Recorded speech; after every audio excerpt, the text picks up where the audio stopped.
Operation సింధూర్లో 100 మంది వరకు ఉగ్రవాదులను చంపేశామని కేంద్రం తెలిపింది. బహవల్పూర్లో భారత్ జరిపిన దాడిలో జైషే మహ్మద్ వ్యవస్థాపక అధ్యక్షుడు మసూద్ అజార్ సోదరుడు జైషే చీఫ్ అబ్దుల్ రవూఫ్ అజార్ హతమయ్యాడు. అబ్దుల్ అజార్ ని చాలా రోజుల క్రితమే అంతర్జాతీయ ఉగ్రవాదుల లిస్టులో చేర్చింది America. Abdul Rauf Azhar Kandahar hijack case, Pathankot దాడి, పార్లమెంట్ పై ఉగ్రదాడిలో నిందితుడిగా ఉన్నాడు.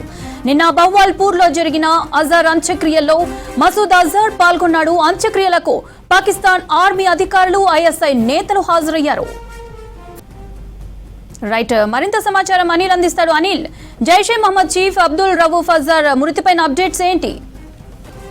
ఎస్ మౌనిత, జైషే మహమ్మద్ సంబంధించినటువంటి ఉగ్రవాద సంస్థకు సంబంధించినటువంటి ప్రధాన సూత్రధారుడు ఎవరైతే ఉన్నాడో మసూద్ అజార్, అతని యొక్క తమ్ముడైనటువంటి రౌఫ్ మసూద్ అజార్ కాసేపటి క్రితమే మృతి చెందినట్టు ప్రకటించాయి. నిన్న ఏదైతే ఆపరేషన్ సింధూర్లో భాగంగా జరిగినటువంటి ఎయిర్ స్ట్రైక్స్ జరిగినాయి కాబట్టి సో అందులో ఈ జైషే మహమ్మద్ ప్రధానమైనటువంటి కార్యాలయం పైన కూడా జరిగాయి. ఇతను కాందహార్ విమానం హైజాకింగ్ అయితేనేమి, పార్లమెంటుపై దాడి, తర్వాత పఠాన్కోట్, తర్వాత పుల్వామా, సో ఇట్లా భారత్పై జరిగినటువంటి చాలా దాడులలో, ఉగ్ర దాడులలో ఇతను ప్రధాన పాత్ర పోషించినట్టు తెలుస్తుంది. ఇక ఇతను ఏదైతే 1999లో కూడా ఒకసారి ఏదైతే అటాక్ జరిగిందో అప్పుడు ఈ జైషే మహమ్మద్కి సంబంధించినటువంటి అతని అన్న జైలు నుండి బయటకు వచ్చినప్పుడే ఈ కాందహార్ విమాన హైజాకింగ్లో ఇందులో పాల్గొన్నాడు. సో మొత్తానికి ఇతను మృతి చెందడం ఒక జైషే మహమ్మద్ కార్యాలయానికి కానీ, ఆ ఉగ్రవాద సంస్థకు కానీ, ఉగ్రవాద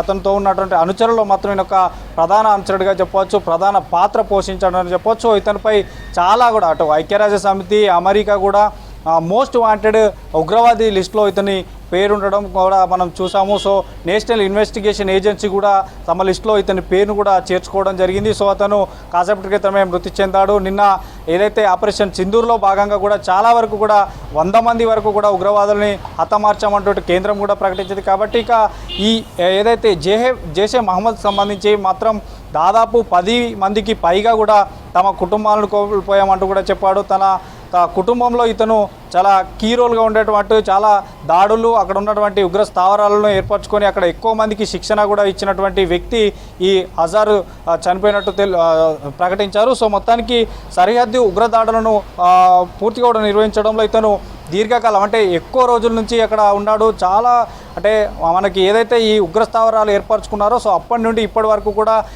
ఎన్ని అటాక్స్ జరిగాయో అన్ని అటాక్లో కూడా ఉన్నాడు. దాదాపు ఇది 1999 నుంచి కూడా ఈయన చాలా అటాక్లో పార్టిసిపేట్ చేశాడు. చాలామందికి ఈ ట్రైనింగ్ ఇచ్చి కూడా బయటికి పంపించినటువంటి వ్యక్తి ఈ అజార్. సో కాసేపటి క్రితం ఇతను మరణించాడు. ఆపరేషన్ సింధూర్లో సాధించిన విజయంలో ఇది ఒకట కీలకం ఘట్టంగా కూడా చెప్పవచ్చు. ఇక ఆపరేషన్ సింధూర్లో భాగంగా భారత్ బలగాలు ఈ ఏదైతే 2 ఉగ్రవాద సంస్థలైనటువంటి లష్కరే తోయిబా, జైషే మహమ్మద్, ఇందులో మెయిన్గా కీలక వ్యక్తులైనటువంటి హిజ్బుల్ ముజాహిద్దీన్లతో పాటు టార్గెట్ చేసుకున్నారు. సో ఇందులో దాదాపు బయటకు వచ్చిన పేర్లు కనుక, పేర్లు కనుక మనం ఒకసారి అబ్జర్వ్ చేస్తే ఇందులో వికాస్, హసన్, ముదస్సిర్, హఫీజ్ అబ్దుల్ మాలిక్, షాహీన్ ముక్సుద్ వీరంతా కూడా భారత్ వైమానిక దాడుల్లో చనిపోయిన వారుగా తెలుస్తుంది. చాలా వరకు కూడా ఒక్కొక్కరిగా కొన్ని పేర్లు బయటకు వస్తున్నాయి. సో 840 ఉగ్రవాద స్థావరాలు కూడా అక్కడ ఆ ఏరియాలో ఉన్నట్టు తెలుస్తుంది.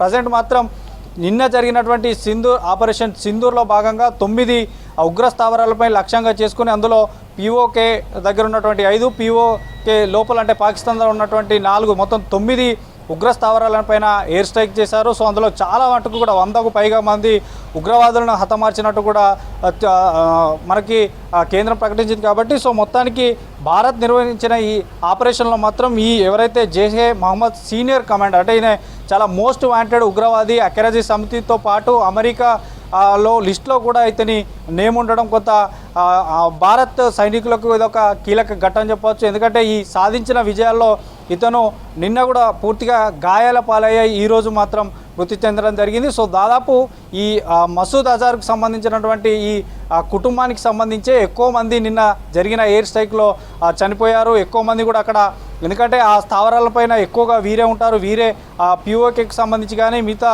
ఇతరత్ర బార్డర్లో అక్కడ సెక్టార్లో ఏదైతే ఉంటాయో ఆ సెక్టార్లో ఎక్కువగా ఫైరింగ్ లాంటివి కానీ తర్వాత ఉగ్రవాదులు చొరబడలు లాంటివి కూడా చేస్తారు. సో మొత్తానికి ఇతని స్థావరాలు ఎందుకంటే 2001లో జరిగినట్టు మనకి ఎందుకంటే పఠాన్కోట్ కానీ పార్లమెంట్ దాడి కానీ ఇలాంటి దాడుల్లో కీలకంగా వ్యవహరించారు. సో ఇందులో మాత్రం కాసేపటి క్రితమే అది అధికారికంగా ప్రకటన రిలీజ్ చేశారు. ఇతను మరణించాడంటూ కూడా చెప్పారు. సో మొత్తానికైతే నిన్న జరిపినటువంటి ఈ సైనిక ఏదైతే ఆ ఉగ్రవాదులపైన చేసినటువంటి దాడుల్లో ఇదొక ముఖ్యమైన ఘటన కూడా చెప్పవచ్చు మౌనిత.